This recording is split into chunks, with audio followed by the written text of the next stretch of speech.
The following story is sleep-friendly and contains minimal sound effects. He met her in the summer, many years ago. Malachy walked the trails of the Scáth Ghleann wilderness, where the solitude suited him best. He was a quiet man and kept to himself. He loathed talking, and loathed people who did too much of it. A simple preference, and there was no more to it than that. But he did like her. She had come walking through the trees, sweetly lilting in a way that had led him to believe he had encountered some fairy from the old stories.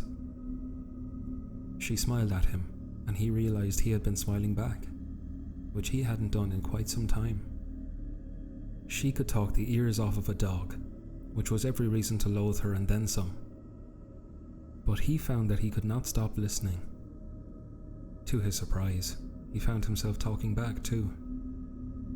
She encouraged him, truly listened to what he had to say.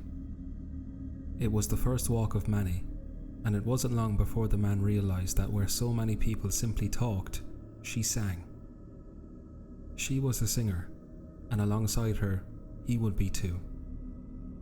When her singing finally stopped, it stopped far too early for a woman so young. He didn't feel like singing much after that, and then his talking stopped too. He would walk those trails each year, his only warmth being a bottle of whiskey, and the only light being that of the moon. It observed his lonely trek with as much feeling as he had felt when he watched his wife's coffin descend into the earth those 5 winters past. He would walk and ruminate until his feet ached, at which point he'd stop for a rest that he felt he never quite deserved. There in the dark and cold, he would sit, drink, and listen. He would think of when he first met her that day so many years ago, in the heady days of summer youth when the moon's glow didn't seem so cold.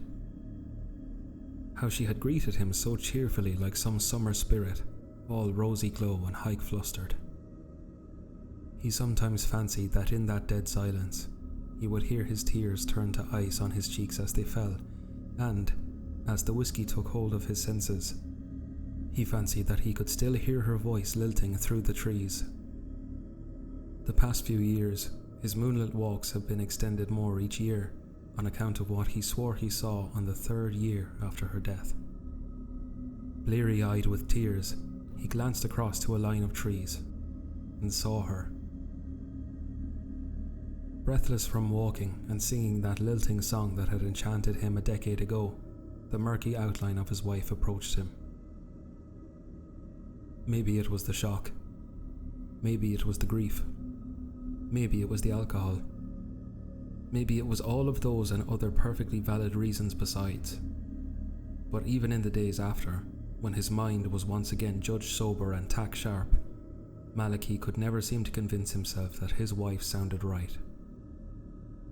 Her pale image swam and shifted in the dark, the moonlight serving to shed just enough light so that his aging eyes could see that she was there, but no further details could be discerned. She seemed unable to stay still, her paleness shifting in a slow sachet, as if her feet ached from hiking. He chalked it down to his poor vision contending with the dark, the graininess of poor human night vision playing tricks on his grieving, intoxicated mind. But where his vision could not be relied upon, his ears were still keen, and they still brought no more certainty to the encounter. He would try and approach her, try to get close enough to hold her and smell that summer walk perspiration once more, but she would always elude him, moving through the trees with that sway through the grainy blackness. And he knew she was there. He could hear her feet crunching on the frost-crispened leaves, hear the pliant whipping of branches as they bent around her form. She would lilt and sing, as playfully and absent-mindedly as she did in life, but it never carried the right tune. It was, in fact, pitch perfect, which was precisely how it simply wasn't her. It sounded wrong, like someone doing an exceptionally good impression of her, but never quite grasping the soul of it.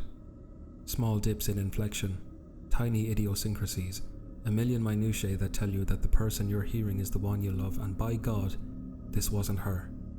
But The thing across from him was more her than the photos that sat still and sun-bleached on his windowsill, their colours fading along with his memories. She spoke more than their old love letters ever could. They had no videos or sound recordings together, which made this thing before him the only source where he could hear even a semblance of that magical lilting once again. Like an addict of a shoddy knockoff drug, it kept him coming to these woods year after year. Every year she would allow him to get closer to her. Slowly he could begin to make out her features, hear her voice more clearly as it began to sound more and more like her. He was drawn in by her scent, that sense that forms the most powerful memories and yet the most difficult ones to recall. Drawn on by the mnemonic heroine of her summer musk, he chased and stumbled through the dead winter of the Scáth Ghleann wilds, further and further from all light and heat. Life had been pointless, all pointless. He could never have her again, that was what he had convinced himself of. Now he had the chance to see her again, to touch her again, and nothing else mattered. When she finally stopped running and stood to embrace him with open arms, he fell into them with exhausted glee. It didn't matter that her skin was so cold that it burned his own. She had that summer smell about her, that lover's musk and fresh hair scent, deodorant and dried leaves of those first magical walks of many together, walks that ended far too early in their lives. So when those summer scents gave way to the smell of the decaying fox on the sun-baked tarmac that they passed that same day those years ago, he didn't question it. When her lilting voice gurgled and spluttered, vocal cords frozen stiff and thick with grave clod, he didn't acknowledge it. When other pale forms slithered into view and shuffled towards them as they embraced, he paid them no heed. He buried his nose into her neck and drank deep of the charnel scents that were her, are her still, and will be him too, as she buried her own nose into his neck and drank deep not of his scent, but of his blood. It steamed into the winter air with his last breaths. And that wasn't so bad. She was a singer, and alongside her, he'll be one too.